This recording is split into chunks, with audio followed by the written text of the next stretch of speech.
So guys,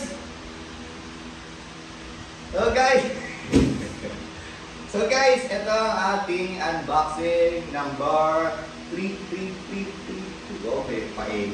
33333. So, mas malaki to compare sa kanina yung pangalawa. So, ano nga ba to? Ewan ko lang kung meron sa harap. So, ito yung handmade nakalagay, oh, kitchen sink. So, ito yung sink natin, yung lababo natin. Makikita nyo yung gaano kalaki ito. So, buksan natin, huwag natin patagalin, bukas na eh. Bukas na talaga ito kasi, syempre, nung binili namin ito, sinilip namin para malaman natin kung may damage po siya or wala. So, let's go. So, unahin muna natin sa mga maliliit item. So, meron kasi maliliit na box dito. So, hindi ka lang tawag sa mga ganito pero papakita ko sa inyo para saan to. So, itong itim na to ng bilog, para po ito sa baso pag magugas kayo. So, ganyan po siya. Parang pinipress lang siya para lumabas yung tubig. Ganon. So, yun po yung purpose niya. Babalikin natin kasi mali pa muna dito. Pangalawa, na box.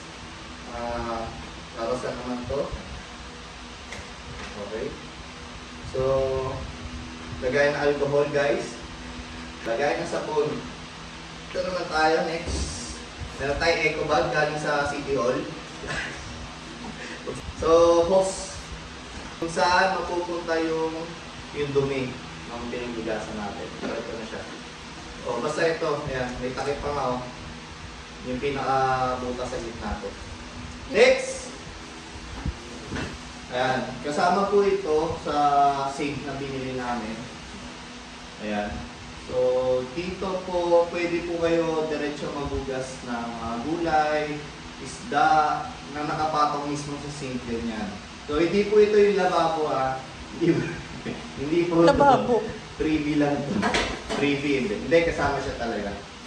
So, dito po kayo mag-grill ng cheese, guys. Gato po, kalaki. Hindi, ano din to, salaan din to. Kung may gusto kayo patuluin na hinugasan, dito nyo po lalagay. Okay? Gets? Okay. So, kaya siya may butas-butas din. So, may malaking box na regalo sa ating ni Santa Claus. Charot. So, buksan natin kung ano ba to. Wow! So, ito po yung gripo natin. Nahahatak po siya. Ayan. May mga purpose yan. May mga button na yan. Tapos, ito po is pampabigat to para dito. Kapag hinatak mo to, pagka binitawan mo to, automatic babalik po siya dito sa gripo natin. Tapos dito naman, meron din po lumalabas na tubig. So, ito po yung purpose niyan. Kapag pinatong mo sa sink to, dito po kayo maghuhugas. Hindi nyo na po kailangan gamitin to. Okay, so ito po yung button niya.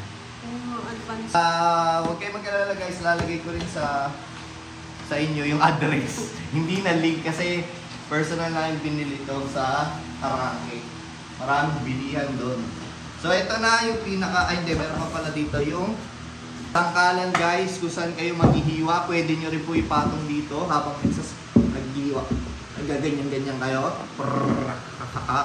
So, yan yung purpose niya. Tignan nyo, hindi siya nalalaglag kasi meron siyang parang patungan dito sa side. Kung ikita nyo pa. Mamaya, pakita. Yes! Balik lang natin para hindi tayo malito kung paano natin na-unbox ito.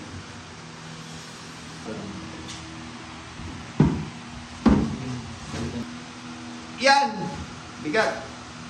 So, ito po yung ating sink na napakalaki, guys. Napakalupit. Grabe naman yan. Ayan, ito po yung butas niya. May mga takip po yan. Busan nyo po dito. Sabunata dito. May sabon na parang gano'n. Basta yun yan. Tapos dito yung isa, yung pihitan ng tubig na isa. Labasan ng tubig. At dito yung main na gripo. Dito naman yung sa baso. And then, ito pakita sa inyo kung bakit maganda tong sink na to. So, yan o. Uy! Hindi mo na kailangan ipatong sa lababo. Dito ka na diretso hiwa dito. Yan. Tapos, Pag maghugas ka. pag maghugas ka, ganyan. Diretso na dyan. Diretso dyan. So for example, nag-iwa ka ng mga repolyo, papapapapapak, diretso dito, tapos hugas. Ay, hindi ba lang, ganun ba yun? Oo, O hugas mo hugasan na ba na. yun? Hugasan. Hugasan pa rin naman pag iniwa mo siya. Repolyo, sala ka dito, diretso na. O, pusog mo lang. O, may Hugas. hugasan dito. Alright. Diba ganun ka? Yung isa, tingnan natin yung isa. Dito, pwede mo tanggalin na pagka... Dito rin ba? Or, dito. Ayan. Pwede yun. So, meron din siyang tuluan dito, guys. Kung gusto mo dito isda, dito yung isa gulay naman. So, pwede mo pagsabayin yan, guys. Walang problema. Ganyan po siya kaangas. Tanggalin natin para mas makita niyo. Nagbebenta ka ba? Oh, ibebenta po. Bilhin ako kayo! Tignan nyo! So, ito, pwede gulay dito or isda. Kung ano trip nyo sa buhay nyo, bahala Hindi, pag kayo. naghuhugas ka, pwede dito patuluan. Oh, pag nagugas ka ng konti lang hugasan mo, kunwari mga 2 plato, since 2 lang kami, 2 baso, kutsara, tinidor, tig-2, dito nyo na patuluin. O, kaya bumili na lang kayo basahan kung nasan nyo agad. O, yan. Yan, purpose yan. Easy. Yan, di ba? Pwede rin naman dito. Basta pwede yan pag nakatanggal to. Ganyan po kaganda yung sink natin. Ang laki niyan, guys. Sobrang laki. Yan. So, picturean nyo na. Screenshot na kayo, tapos check out nyo.